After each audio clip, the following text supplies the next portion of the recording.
Bab 12 Jangan hentikan aku menghasilkan uang. Su Yang, apa yang kamu lakukan? Bai Wei memegang rokok itu dengan ringan menggunakan jari-jarinya yang ramping, dan asap mengepul dari bibir merahnya dengan sedikit kesan malas dan santai. Otakku, Su Yang mengembuskan asap rokoknya, menjentikkan abunya dengan santai, lalu menyeruput teh dari cangkir di atas meja. Tapi bukankah kamu bekerja di Chun Sirot? Bukankah agak jauh untuk tinggal di sini? Dia sedikit bingung karena tempat ini masih jauh dari Jalan Chunsi. Tidak mudah untuk datang dan pergi. Harga rumah di sini sedikit lebih murah. Aku dan Xiao Xiao membeli rumah di dekat sini. Jadi kami hanya bisa tinggal di sini gelombang. Bai Wei mengangkat bahu dan menatap Su Yang di depannya. Menatap wajahnya yang tampan. Tatapan matanya tajam dan cemerlang. Seakan mampu menyingkap rahasia yang tersembunyi di dalam hati orang-orang. Sangat agresif. Bai Wei menyadari bahwa saat dia dan Su Yang saling berpandangan, pihak lainnya akan menatap langsung ke arahnya. Dia begitu takut hingga dia tidak berani terus menatap Su Yang, dan tanpa sadar mengalihkan pandangannya. Astaga, kalian berdua berusia 6 tahun. Su Yang terperangah. Kalian membeli rumah di usia 20-an. Aku pecundang sampai sekarang, hanya menjalani hidup yang kumuh. Ada kekaguman dalam nada bicara Su Yang. Su Yang berpikir bahwa siapapun yang dapat membeli rumah saat ini adalah orang yang hebat. Terutama mereka yang mampu membeli rumah di usia 20-an. Apalagi yang bisa mereka lakukan selain bakat. Sekalipun keluarga menyumbang sejumlah uang, sungguh mengagumkan jika memiliki keberanian untuk melunasi hipotek. Tidak boleh begitu. Song Xiao Xiao segera angkat bicara. Nadanya lembut dan menenangkan. Sebenarnya, kalian para lelaki sedang berada di bawah tekanan besar untuk mencari pekerjaan. Para gadis memiliki lebih sedikit tekanan dalam pekerjaan, dan ada banyak industri untuk digeluti. Kami tidak memiliki begitu banyak beban. Kalian luar biasa. Kamu sangat perhatian. Setelah menyesap teh, Su Yang melirik Song Xiao Xiao dengan tatapan rumit di matanya. Mengapa aku belum pernah melihat gadis yang perhatian seperti itu sebelumnya? Oh, benar juga. Aku tidak banyak bicara dengan wanita sebelumnya. Hehe gelombang. Bai Wei dapat melihat bahwa Song Xiao Xiao memang memiliki rasa sayang yang tinggi terhadap Su Yang. Semua orang berbicara dengan cara yang bias terhadap Su Yang. Tak lama kemudian dasar panci sudah berada di atas meja. Piring-piring itu ditaruh satu persatu di rak bambu di samping, yang sudah penuh dengan bintik-bintik dan bekas lama. Anda masih bisa melihat beberapa tanah tua di celah-celah bambu. Namun mereka bertiga tidak keberatan. Di toko lama seperti ini, barang-barang telah dipakai dalam jangka waktu lama dan beberapa bagian sulit dibersihkan. Bagian atas meja juga ditutupi dengan bercak-bercak. Dari kursi, meja hingga lantai dan dinding. Tanda-tanda zaman dapat terlihat di setiap sudut. Ada juga cat merah tua di dinding dengan beberapa kata besar tertulis di atasnya, melayani rakyat. Akan tetapi, karena usianya, warnanya sedikit berbintik-bintik. Jalanan tua seperti ini mempunyai suasana yang bagus dan makanan yang lezat. Mereka bertiga berdiri dan berjalan ke area bumbu, menambahkan saus cocol ke mangkuk mereka. Saus wijen sangat penting. Jika tidak ada saus wijen di panci panas, maka panci panas tidak akan ada artinya. Apakah Anda mau atau minum sesuatu? Sedikit saja sudah cukup untuk membumbuinya. Minumlah bir dingin. Su Yang menyerahkan mangkuk itu kepada Bai Wei. Bai Wei menyendok pasta wijen dengan sendok lalu menuangkannya ke dalam mangkuk Su Yang. Karena sering memasak di rumah, Su Yang sebenarnya tidak asing dengan bumbu-bumbu. Dia ingat terakhir kali dia makan hotpot di luar adalah terakhir kali. Ya, kondisi keluarganya tidak terlalu baik. Namun, ia hanya bisa menyediakan kebutuhan pokok saja. Jadi Su Yang secara alami tidak mau keluar untuk makan hotpot atau hal semacam itu. Karena itu di luar kemampuan keuangannya. Satu porsi hotpot harganya 200 hingga 300 yuan. Bahkan jika beberapa orang membagi tagihannya, biayanya tetap sekitar 70 atau 80 yuan. Menghabiskan 70 atau 80 yuan untuk sekali makan, yang hanya terjadi setahun sekali, dapat diterima olehnya. Tetapi setelah lulus, dia begitu sibuk sehingga tidak punya waktu untuk keluar makan hotpot atau berbelanja. Mengantar makanan bawa pulang berarti harus berlarian seharian, dan mengantarkan paket ekspres juga berarti harus berlarian seharian.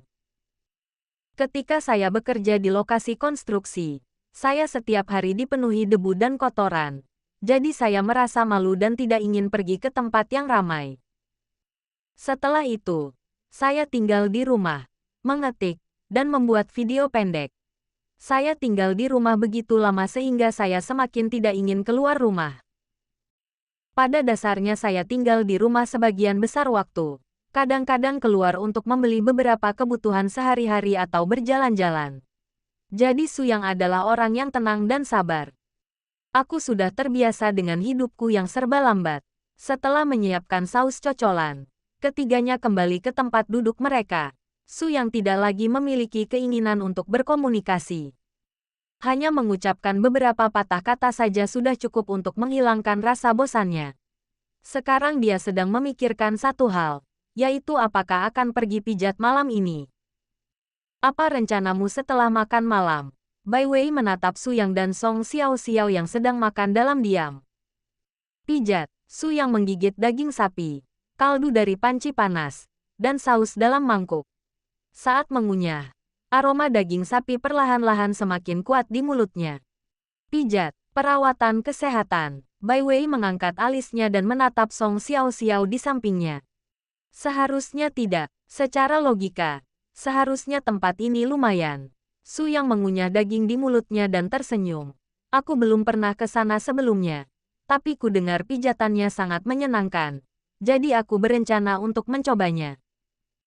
Setelah menuangkan segelas bir dingin ke dalam cangkir, Su Yang memiringkan kepalanya ke belakang dan meneguknya 2 kali. Dia menghela napas lega. Satu dingin dan satu panas. Pengalaman kompleks ini sungguh menyenangkan. Su Yang tidak suka minum terlalu banyak. Dia mungkin minum sedikit saat keluar bermain sesekali, tetapi dia pada dasarnya tidak minum di waktu lain. Dia minum 2 teguk lalu makan perlahan-lahan. Saat dia melepas jaketnya, itu artinya dia siap tampil habis-habisan. Setelah makan sebentar, semua orang merasa hangat dan secara alami melepas mantel mereka. Song Xiao-Xiao dan Bai Wei sama-sama mengenakan sweater turtleneck dan rok ketat, satu hitam dan satu merah.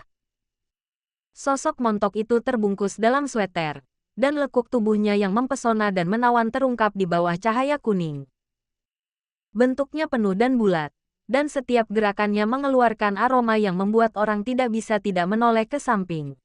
Setelah melihatnya, Su Yang mengalihkan pandangannya. Saya meneruskan menyantap hotpot itu sambil memikirkan pengalaman pijat pertamaku. Bagaimana cara saya masuk ke pintu? Jika saya tidak terlihat baik, dengan kepribadian saya akan merasa malu untuk meminta perubahan meskipun saya tidak terlihat baik, bukan? Ada gadis di sini gelombang. Bai Wei mengangkat hidungnya, menatap Su Yang dengan tidak puas dan berteriak, jika kamu ingin dipijat, pergilah dengan tenang. Mengapa memberitahuku gelombang? Bukankah kamu menanyakan itu? Su Yang sedikit bingung. Katakan saja saat aku bertanya. Jika kau bertanya padaku, aku akan memberitahumu gelombang. Su Yang mencibir. Untuk apa aku berbohong padamu? Tidaklah memalukan untuk memijatmu.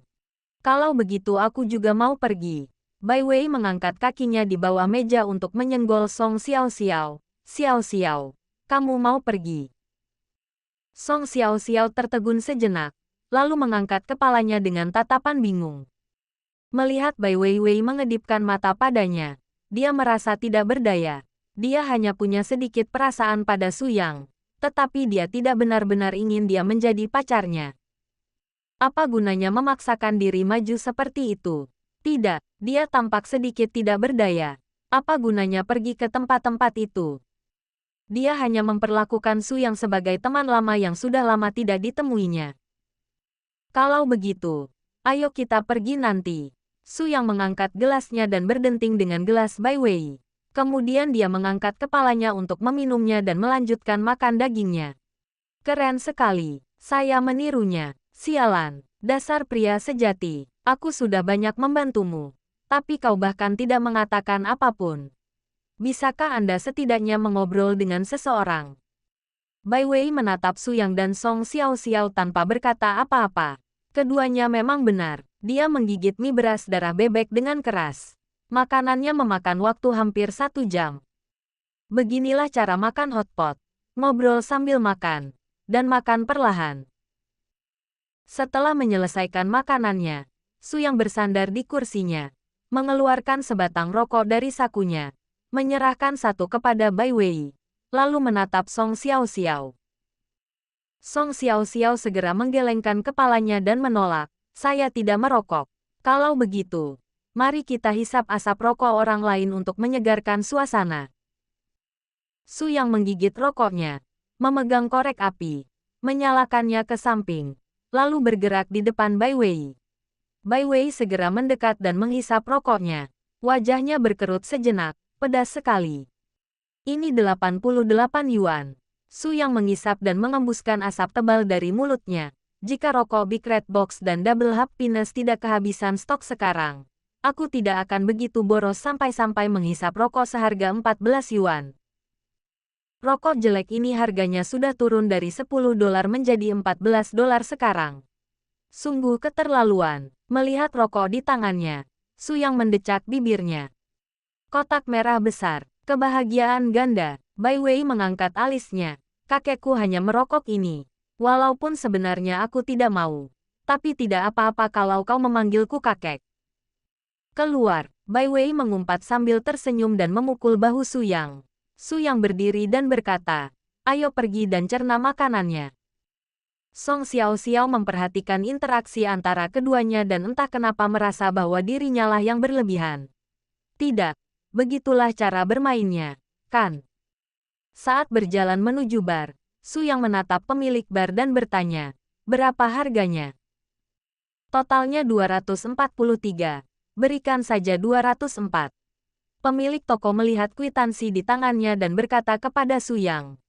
Baiklah, Su Yang mengangguk, lalu segera menjulurkan pantatnya untuk mendorong Bai Wei dari belakangnya. Bai Wei terkejut, tersandung, dan jatuh ke pelukan Song Xiao. Sebelum mereka berdua bisa bereaksi, Su Yang segera memindai kode untuk membayar. Saya menasihati kalian berdua untuk tidak bersikap tidak tahu berterima kasih dan berhenti menghalangi saya menghasilkan uang. Transfer WeChat 240 yuan. Ding, pembawa acara mengalami pengalaman pertama makan malam dengan dua wanita cantik, dan dia terus menggoda mereka selama makan malam. Hadiah, 24.000 yuan. Su Yang mengangkat alisnya, makanan ini benar-benar lezat. Oke, ayo main seperti ini. Oke. Bai Wei berdiri berjinjit dan mengulurkan tangannya untuk mengunci bahu Su Yang. Kalau begitu aku akan mentraktirmu lain kali. Baiklah, aku, Tuan Muda Su, akan membayar semua pengeluaran hari ini. Teriaklah. Su Yang keluar dari toko tanpa merasa malu. Dia langsung menunjuk ke langit dan berteriak. Bai Wei di sampingnya juga berteriak mendukung. Tuan Su luar biasa gelombang. Setelah Bai Wei memanggil, dia segera berbalik dan menatap Song Xiao. Sudut mulut Song Xiao sedikit berkedut. Dia memiliki kepribadian yang pendiam. Jadi masalah ini agak sulit baginya untuk dipahami. Dia menundukkan kepalanya dan berseru lemah, Tuan Su, luar biasa. Dibandingkan dengan Bai Wei yang antusias, gumaman lemah Song Xiao cukup menarik. Su Yang mengangguk puas dan melihat peta di ponselnya. Ayo, kamu bisa jalan. Kalau bisa, jalan saja. Jaraknya sekitar 1 kilometer lebih.